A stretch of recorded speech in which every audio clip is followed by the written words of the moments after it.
నమస్తే, జై Shriram. Welcome to my channel. నేను మీ సుధీష్ రెడ్డి. ఈరోజు మనం మాట్లాడుకుందాం Bigg Boss Telugu season 8 episode number 31 గురించి, డే నెంబర్ 30th గురించి. ముందుగా రివ్యూలోకి వెళ్ళే ముందు ఒక మాట చెప్తా, గుర్తుపెట్టుకోండి. లాస్ట్లో మాట్లాడుకుందాం. రాజు అనేవాడు ఎప్పుడు కూడా యుద్ధానికి ముందు ఉండాలి, వెన్ను చూపడంలో వెనక ఉండాలి. ఏదైనా ఏవైనా సరే తన నమ్మిన వాళ్ళ కోసం చివరి వరకు నిలబడాలి. ఓకే, గుర్తుపెట్టుకున్నారుగా. చివరిలో మాట్లాడుకుందాం. ఇప్పుడు ఎపిసోడ్లోకి వెళ్తే ముందుగా ప్రేరణ, యష్మి, మణికంఠ గురించి మాట్లాడుకుంటున్నారు. ప్రేరణ క్లారిటీగా అడుగుతుంది యష్మిని, నువ్వు ఎలా నమ్మేవాడిని అసలు ఆ టైంలో? అంటే నమ్మాను, పాపం నాలాగేదో బ్యాడ్ స్టోరీ ఉంది కదా, చిన్నారి పొన్నారి కిట్టయ్య టైప్లో ఆ పాపం పసివాడి లాంటి స్టోరీలు చెప్తే నమ్మేశాను, కానీ అది ఇంత ఇది అని నేను అనుకోలేదు. సో ఏం చేయను, తప్పు నాదే తప్పు అని ఇప్పుడు బాధపడుతుంది. ఏం ప్రాధాన్యం నేను ముందే చెప్పా. ఇలా జనాలు కూడా ఎప్పటికీ అర్థం చేసుకుంటారో మనకు తెలియదు కదా. వాళ్ళైతే హౌస్లో ఉన్నారు కాబట్టి అర్థమవుతుంది. మరీ అంత కామన్ సెన్స్ ఉంటే జనాలు కూడా తగ్గిపోతున్నారు ఈ మధ్య.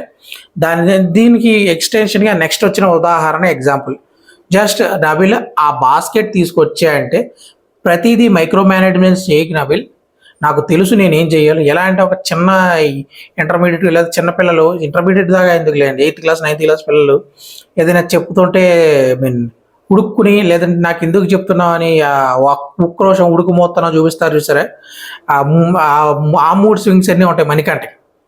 అలాగే బిహేవ్ చేశారు కదా లిటరల్గా. చిన్నపిల్ల అమాయకుడు కుళ్ళుపోతానంతో ఉండే చిన్నపిల్లలు ఉంటారు వచ్చారు, ఆ టైప్లో బిహేవ్ చేస్తున్నాడు తప్ప దీన్ని పసితనం అనకండి. మళ్ళీ పసితనం అని స్టేట్మెంట్లు ఇస్తారు. అది పసితనం కాదు, కుళ్ళుపోతాను అండ్ ఉడుకుమోతాను, నేనే తోపు అన్నది. అదొక శాడిజం చెప్పాలంటే, ఒక రకంగా చెప్పాలంటే. అవన్నీ కలిపి ఉన్నాయి ఈయనలో, ఈ ఒక్క ఇన్సిడెంట్లో. ఆ తర్వాత నిఖిల్ మాట అన్నాడు, నువ్వు రాత్రి నేను వాటితో మాట్లాడేటప్పుడు నీ ఫ్యూచర్ నాకు కనిపించింది, నీకే పాపం అద్దంలో చూసుకున్నా కూడా కనిపించలేదని. Well and good. ఆ తర్వాత బిగ్ బాస్ టాస్క్ గురించి, వైల్డ్ కార్డ్ గురించి మాట్లాడారు.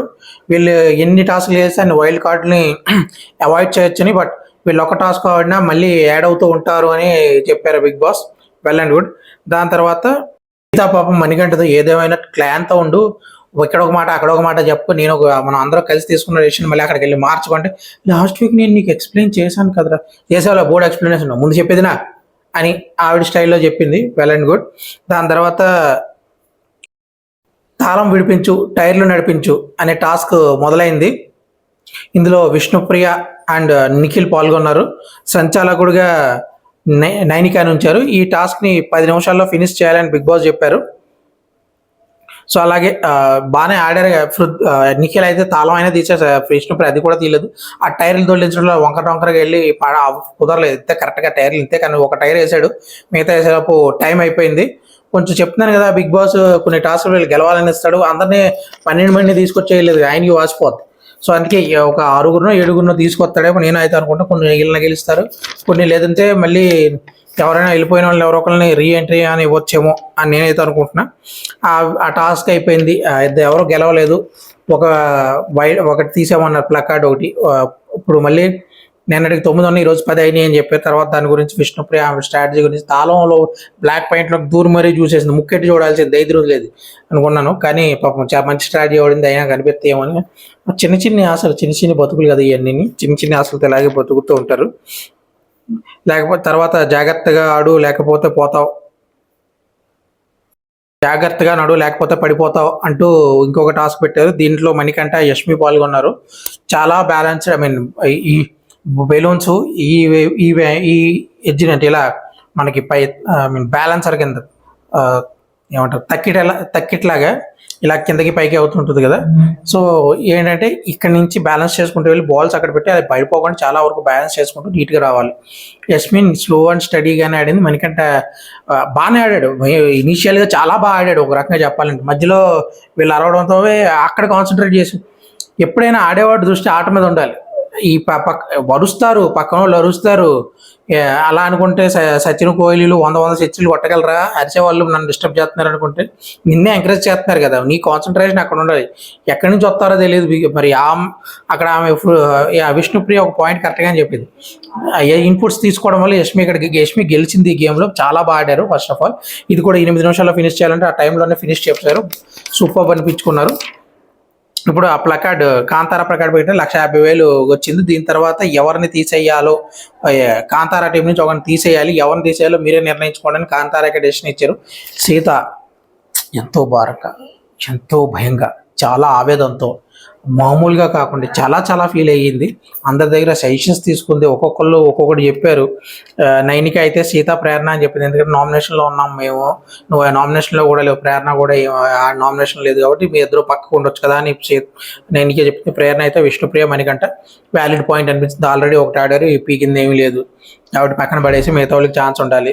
తర్వాత మణికంఠ ప్రేరణ ఆవిడ హెల్త్ ఇష్యూ అంటే నా హెల్త్ గురించి నీకు ఎందుకు రాదు, నీ పని నువ్వు చూసుకో, వ్యాలిడ్ పాయింట్ అయితే నాకేం ఇప్పుడు ఏం తట్టట్లేదు అదే నాకు అని చెప్పి వెళ్ళను. తర్వాత నబిల్ సీత నువ్వు ఆల్రెడీ నామినేషన్లో కూడా లేవు, నువ్వు అందరికీ ఛాన్స్ ఇస్తే మణికంఠకి సపోర్ట్గా నబిల్ నుంచి మాట్లాడాడు.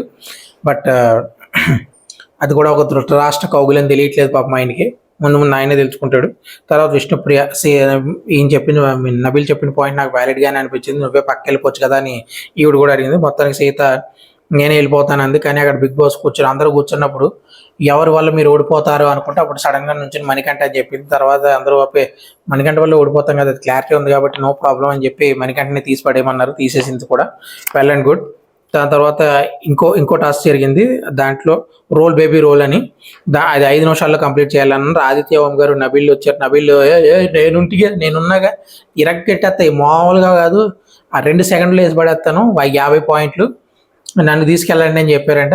తర్వాత ఆదిత్య ఓం గారు పటాపని టప్ టప్ వేసి పడేసారు, సూపర్ ఆడారు. ఫస్ట్ టైం ఆదిత్య నా పొలంలో మొలకలు వచ్చాయి అని ఫీల్ అయ్యారు ఆదిత్య ఓం గారు, బాగానే ఉంది, వెల్ అండ్ గుడ్.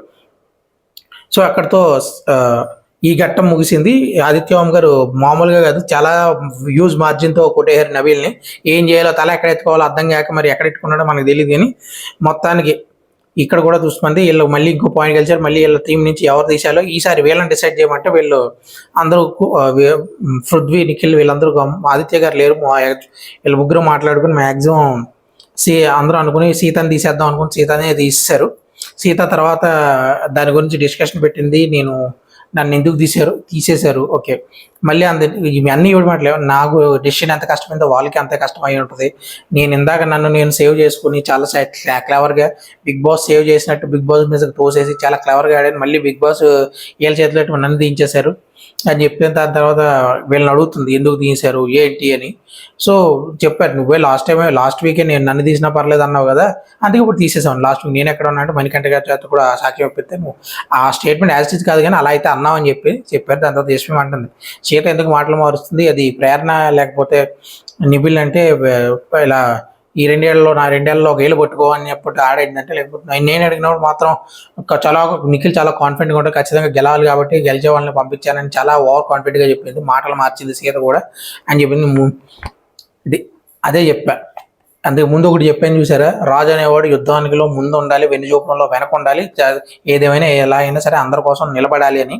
ఇక్కడ అది అయితే చేయలేదు సీత, ఖచ్చితంగా చెప్పాలి. అది నిఖిల్ చేశాడు, ముందు అతను వెళ్ళాడు, ఓడిపోయినా సరే తర్వాత మిగతా వాళ్ళని పంపించి ప్రోత్సహించి గెలిపించాడు. కానీ సీత తను వెళ్ళలేదు, తను సేఫ్ సైడ్ చూసుకుని తప్ప తనైతే ఏమీ చేయలేదు ఈ విధంగా. అందుకే ఆవిడ డైలాగ్ చెప్పి ఇక్కడ సీతకి 100% వర్తిస్తుంది కాబట్టి ఇక్కడ చెప్తున్నా. Manikanta one of the worst candidate అని నేనైతే అనుకుంటున్నా. క్లారిటీ వస్తుందా నాకైతే, చాలా క్లియర్గా చాలా వరకు క్లారిటీ ఉంది. తర్వాత మీ ఇష్టం. సో ఇంతటితో ఎపిసోడ్ ఎనాలిసిస్ ముగించి రేపటి ఎపిసోడ్లో మళ్ళీ కలుసుకుందాం. బాయ్.